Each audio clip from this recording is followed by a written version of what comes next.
हाँ, नमस्कार जी। जी सर। आपका शुभ नाम? मेरा नाम चौराम चावड़िया सर। किस पद पे सर? चौराम चावड़िया सर मेरा नाम। किस पोस्ट पे हैं आप? कोई पद है आपके पास? सर मैं आपका राजस्थान विकास मंच का प्रदेश अध्यक्ष हूँ। जी जी। और अभी मैंने एक ये जो राजस्थान में मिशन चला रखा है, मेरा ग्रुप भी है, मिशन सफाई कर्मचारी भर्ती 2023। जी जी। तो सर वर्तमान समय में राजस्थान में जो भर्ती होने जा रही है 2023 को लेकर के, तो इस पर हम एक जानना चाहते हैं कि भाई ये जो अभी जो वर्तमान में जो निर्णय हुआ है, तो ये क्या कहाँ तक अपने समाज के लिए लाभदायी है और कहाँ तक देखिए सर, प्रथम तो ये जो निर्णय हुआ है समाज के विरुद्ध है। वाल्मीकि समाज इससे खफा है और रोष भी है। इसको लेकर जगह जगह धरना प्रदर्शन वापस शुरू हो गया है। जोधपुर में भी अभी धरना चल रहा है, हड़ताल चल रही है। और हाँ, आज हमने बीकानेर में भी ज्ञापन दिया है आयुक्त महोदय को। ये जो भर्ती है इसका अभी कोई स्पष्टीकरण नहीं हुआ है। जैसे कि उन्होंने समझौता वार्ता में बोला कि 50 + 16 यानी 50 तो ये उन्होंने बोला सामान्य वर्ग के और 16 SC वर्ग के मिला करके वाल्मीकि समाज को लिया जाएगा। जबकि अगर इसको ये लेते वाल्मीकि समाज को सिर्फ ये लेते हैं 66% पे, तो फिर ये जो 16% कहाँ जाएगी? 16% में लगभग 68 एक जातियां हैं, चमार है और है जो भी है, तो ये जातियां कहाँ जाएगी? ये तो गलत है ना अभी तक।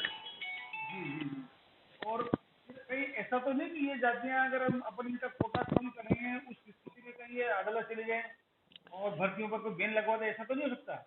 देखिए सर, मेरे को तो यही लग रहा है यदि सिर्फ वाल्मीकि समाज को लिया जा रहा है तो ये तो अभी ये कह रहा है कि आरक्षण की बात करें, आरक्षण के हिसाब से भर्ती हो संविधान के अनुसार, तो फिर तो अभी जैसे कि माननीय अशोक गहलोत जी ने कैविट दायर की है माननीय उच्च न्यायालय जयपुर और जोधपुर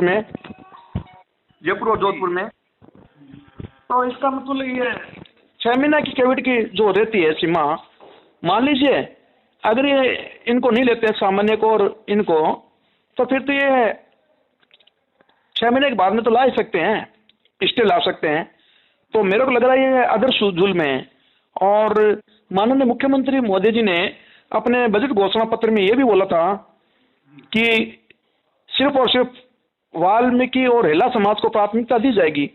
तो फिर ये हमारे मुख्यमंत्री जी महोदय से मैं निवेदन करूंगा कि फिर ये कोई अमेंडमेंट क्यों नहीं करें, संविधान में कोई संशोधन करके ऐसा बिल पारित कीजिए ताकि वाल्मीकि समाज को ये प्राथमिकता मिले।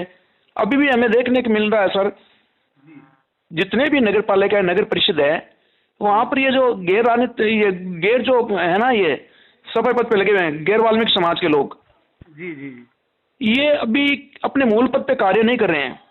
जैसे ना तो ये शिविर में कार्य कर रहे हैं, ना कोई ये नाला साफ करें, ना नाली साफ करें।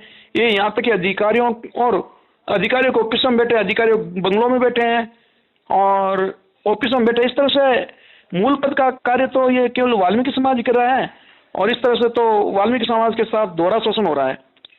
लेकिन वर्तमान में जैसा कि हमने टॉक में देखा है कि वहाँ पर अलग भीड़ बना करके गैर वाल्मीकि समाज के सफाई कर्मचारियों को लगाया गया है, तो क्या आप इस मुहिम से सहमत हैं?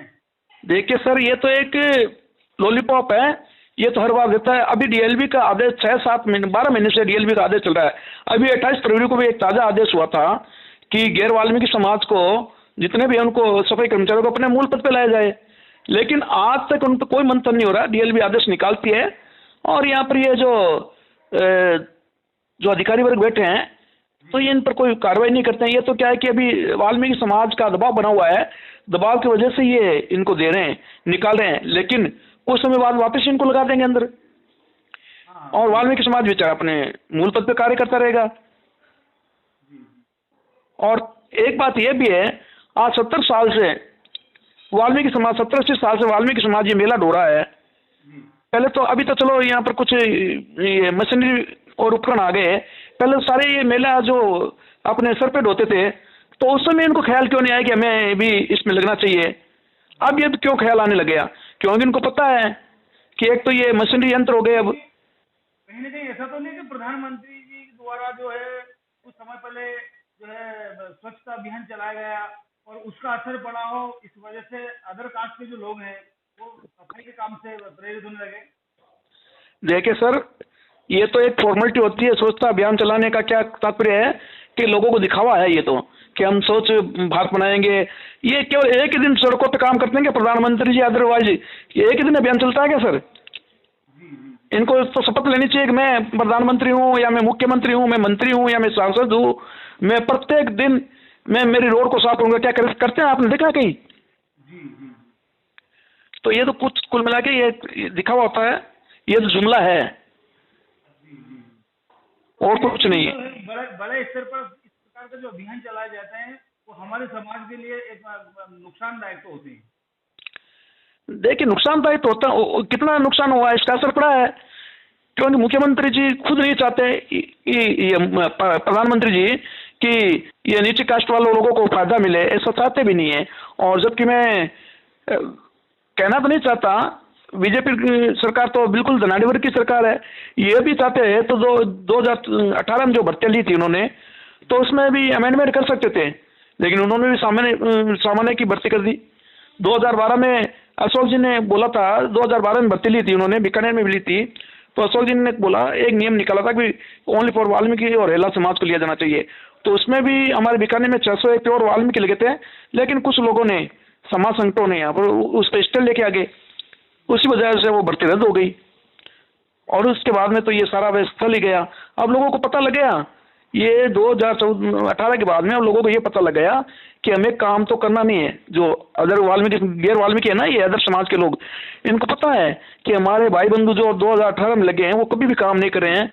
कोई रोड पे हैं, कोई रोड पे नहीं है, कोई तो ऑफिसों में बैठे हैं, कोई बंगलों में बैठे हैं, कोई एवजी लगा रखे हैं। वही हमारे समाज से शोषण हो रहा है। कह रहा है कि चलो हम क्यों काम करें, हम तो जाट हैं, हम राजपूत हैं, हम ब्राह्मण हैं, आप हमारे से 5,000 ले लो और हमारी एवजी कर लो।